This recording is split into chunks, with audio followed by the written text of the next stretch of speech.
देश की ताकत तीनों है महान, जवान, किसान और जनता महान। MIT स्टडी का बड़ा खुलासा, चैट जीपीटी से युवाओं की सोचने की ताकत हो रही कमजोर।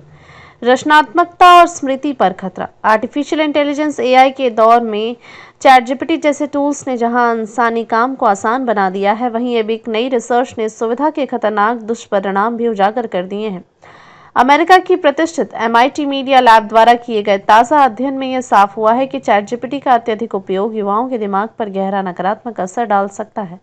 इस अध्ययन के अनुसार चैट जीपीटी का लगातार उपयोग करने वाले युवा धीरे धीरे सोचने, कल्पना करने और विश्लेषण करने की अपनी प्राकृतिक क्षमता खोने लगते हैं, जिससे उनकी रचनात्मकता, स्मृति और आलोचनात्मक सोच पर बुरा असर पड़ता है।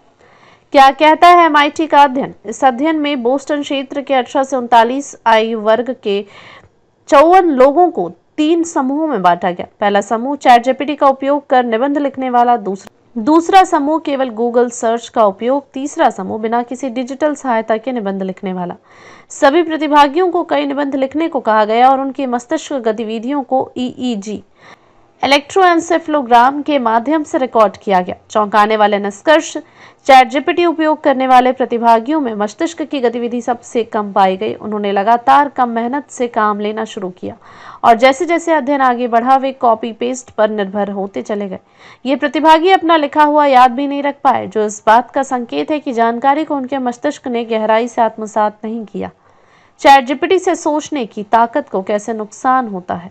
MIT स्टडी के अनुसार जब कोई व्यक्ति बार बार सोचने और लिखने के लिए चैट जीपीटी जैसे AI टूल्स पर निर्भर हो जाता है, तो वह अपने दिमाग का उपयोग कम करने लगता है। विश्लेषणात्मक और रचनात्मक सोच की कम क्षमता होती जाती है।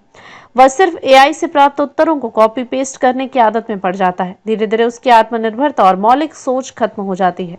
स्मृति और लेखकीय पहचान पर असर। चैट जीपीटी का अत्यधिक उपयोग करने वाले प्रतिभागी जब बिना AI की मदद से वही निबंध फिर से लिखने को कहे गए, तो वह अपनी ही लिखा हुआ याद नहीं कर पाए। उन्हें अपने लेखन से जुड़ाव महसूस नहीं हुआ। इससे यह सिद्ध हुआ कि AI से प्राप्त सामग्री को उनका दिमाग स्वीकार नहीं करता, बस उपयोग करता है। यह स्थिति बेहद चिंताजनक है, क्योंकि यह मस्तिष्क की मेमोरी नेटवर्क और आत्मसंवाद को छिन्न करती है। क्या AI का उपयोग हमेशा हानिकारक है? नहीं, लेकिन सावधानी जरूरी है। MIT की स्टडी में यह भी देखा गया कि जब केवल मस्तिष्क समूह को बाद में चैट जीपीटी की सहायता दी गई, तो उनकी संज्ञानात्मक गतिविधि में सुधार हुआ। इससे साबित होता है कि अगर व्यक्ति पहले से सोचने, समझने और विश्लेषण करने की क्षमता रखता है और AI को सहायक उपकरण की तरह इस्तेमाल करता है, तो इससे सीखने की प्रक्रिया में तेजी आती है। निष्कर्ष, क्या करना चाहिए? चैट जीपीटी को सहायता के लिए इस्तेमाल करें, स्थानापन्न नहीं। युवाओं को AI की सीमाओं और उसके संभावित पक्षपात को समझाना जरूरी है। शिक्षा प्रणाली को एक ऐसी नई नीतियां और प्रशिक्षण मॉडल तैयार करने होंगे जो छात्रों में आत्मनिर्भर सोच, आलोचनात्मक दृष्टिकोण और रचनात्मकता को बढ़ावा दें। देखते रहिए changing future TV। Like, share और सब्सक्राइब करना न भूलें। देश, लोकतंत्र और भविष्य की सबसे बड़ी खबरों के लिए।